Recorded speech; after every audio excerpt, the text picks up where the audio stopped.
Tu t'es réveillé en retard. Le café s'est renversé. Quelqu'un t'a fait une queue de poisson dans les embouteillages. Un message que tu attendais n'est pas arrivé. Une petite erreur au travail prend des proportions démesurées. Et comme ça, d'un coup, la journée est fichue. Mais voici ce que personne ne te dit jamais.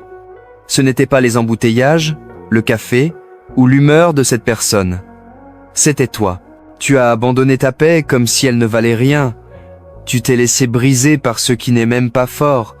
Tu as perdu une guerre contre quelque chose qui ne te combattait même pas. Ce monde n'est pas tendre. Il ne s'adapte pas à tes émotions. Et si tu n'apprends pas à te maîtriser, tu seras à la merci de tout. La météo, le commentaire d'un inconnu, un retard, un téléphone qui ne sonne pas. C'est là que vivent la plupart des gens. Sur le fil, fragiles, facilement brisés, comme s'ils étaient faits de verre, attendant de se casser au prochain désagrément. Mais ce n'est pas comme ça qu'un stoïcien vit. Ce n'est pas comme ça que tu vas vivre. Plus maintenant. Parce que cette vie va te tester chaque jour. Et la question n'est jamais « pourquoi ça m'arrive à moi ?» C'est toujours « qu'est-ce que je vais faire de ce qui m'arrive ?» La voie du stoïcien ne consiste pas à supprimer la douleur. Ce n'est pas faire semblant que les choses ne vont pas mal. C'est ne pas laisser les petites choses devenir tout.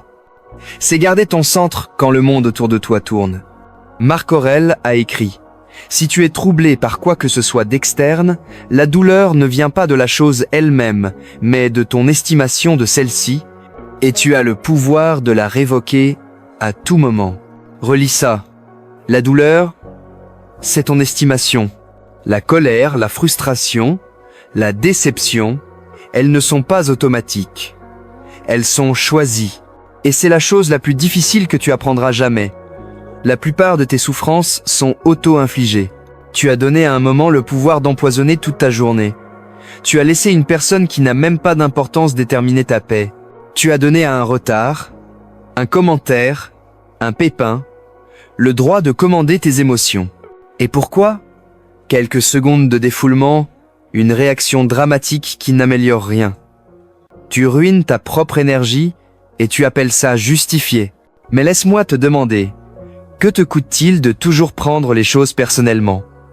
Que coûte à ton esprit de constamment rejouer des choses qui n'importeront pas demain ? Que coûte à ta force de laisser des choses si petites te voler tant ? Le stoïcien comprend que la paix ne se trouve pas dans le monde.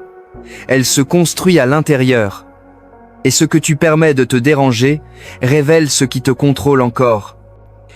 C'est pourquoi Épictète a dit « Il n'y a qu'un seul chemin vers le bonheur, et c'est de cesser de s'inquiéter des choses qui sont au-delà du pouvoir de notre volonté. » Ça veut dire que ton travail n'est pas de rendre le monde lisse. Ton travail, c'est de devenir inébranlable. Tu ne contrôles pas les embouteillages. Tu contrôles ta respiration. Tu ne contrôles pas les autres. Tu contrôles le pouvoir qu'ils ont sur ton état. Tu ne contrôles pas les résultats, mais tu contrôles ton effort. Tu contrôles ta discipline. Tu contrôles le prisme à travers lequel tu vois la journée.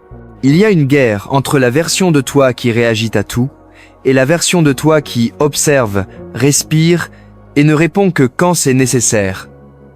Une vie dans le chaos constant. L'autre marche avec un pouvoir tranquille. Et l'écart entre elles s'appelle l'entraînement. Oui, l'entraînement. Parce que c'est une compétence. La discipline émotionnelle est un muscle et la plupart des gens ne l'entraînent jamais. Ils laissent chaque petite chose les secouer, puis se demandent pourquoi la vie leur semble si instable. Tu veux être libre ? Entraîne ton esprit à faire une pause, à observer la tempête sans la devenir, à choisir ta réponse au lieu d'être traîné par l'impulsion. Ça, c'est le pouvoir. Le pouvoir de rester calme pendant que les autres perdent la tête. Le pouvoir de garder ta journée sacrée, même quand la vie lance ses coups habituels. Sénèque l'a dit le mieux. Nous souffrons plus souvent dans l'imagination que dans la réalité. Nous faisons des montagnes avec des moments. Nous rejouons les choses dans notre tête comme des disques rayés. Nous supposons le pire inventons des histoires, spiralons dans de faux scénarios et détruisons notre propre paix. Mais le stoïcien voit clairement. Le stoïcien arrête le cycle. Le stoïcien sait qu'il y a très peu de vrais problèmes. Le reste, c'est du drame, du bruit mental, de la souffrance inutile. Et tu n'as pas le temps de gaspiller ta vie comme ça. Tu n'as pas le temps de remettre ton pouvoir à des choses mineures. Tu n'es pas né pour la fragilité. Tu es né pour te gouverner toi-même. Laisse-moi être direct avec toi. La plupart de ton stress ne concerne pas ce qui arrive. C'est ce que tu crois qui devrait t'arriver. Tu crois qu'il devrait mieux te traiter. Tu crois que la vie devrait se dérouler selon tes plans. Tu crois qu'aujourd'hui devrait être lisse. Et quand ce n'est pas le cas, tu t'effondres. Mais le stoïcisme nous enseigne à voir les choses comme elles sont, pas comme nous voudrions qu'elles soient. Et une fois que tu fais ça, une fois que tu arrêtes d'attendre que la vie obéisse à tes préférences, tu commences à vivre avec une vraie force. Tu deviens flexible, résilient, imperturbable, parce que tu as entraîné ton esprit à arrêter de résister à la réalité et à commencer à s'y adapter. Ça ne veut pas dire que tu es sans émotion. Ça veut dire que tu as le contrôle. Ça veut dire que ton humeur n'est pas ballottée par des vagues aléatoires. Ça veut dire que tu ne prends pas tout si personnellement. Tout n'est pas une attaque. Chaque mauvaise humeur ne te concerne pas. Chaque désagrément n'est pas un signe que ta vie va mal. Ça veut juste dire que tu es vivant. Tu es là. Et le monde fait ce que le monde fait.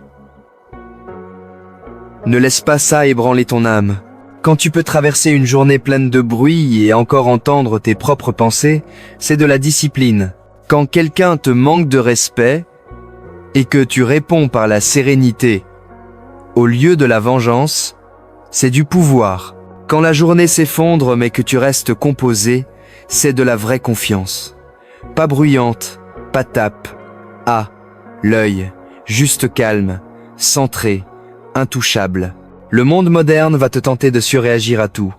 C'est comme ça qu'il te garde faible, réactif, dramatique, émotionnellement accro. Mais la voie du stoïcien, c'est répondre par la sérénité. Pas ignorer le monde, mais s'élever au-dessus. Tu ne disputes pas avec la pluie. Tu prends un manteau. Tu ne supplies pas le feu de ne pas brûler. Tu respectes sa nature. De même, tu n'exiges pas que les gens ne mentent jamais, ou que la vie ne soit jamais compliquée. Tu te prépares simplement à affronter ce qui vient sans te perdre dans le processus. C'est ce qui te rend rare. C'est ce qui te rend puissant. Alors la prochaine fois que quelque chose de petit menace de ruiner ta journée, je veux que tu fasses une pause. Je veux que tu respires. Et je veux que tu te souviennes. Tu es celui qui choisit. Tu es le gardien de ton monde intérieur. Tu décides de ce qui entre. Tu décides de ce qui reste. Tu décides de ce qui mérite ton énergie et de ce que tu laisseras passer comme un nuage dans le ciel. Si ce message t'a touché, partage-le avec quelqu'un qui en a besoin. Abonne-toi pour plus de sagesse stoïcienne pratique. Et souviens-toi, ta paix est entre tes mains. Protège-la.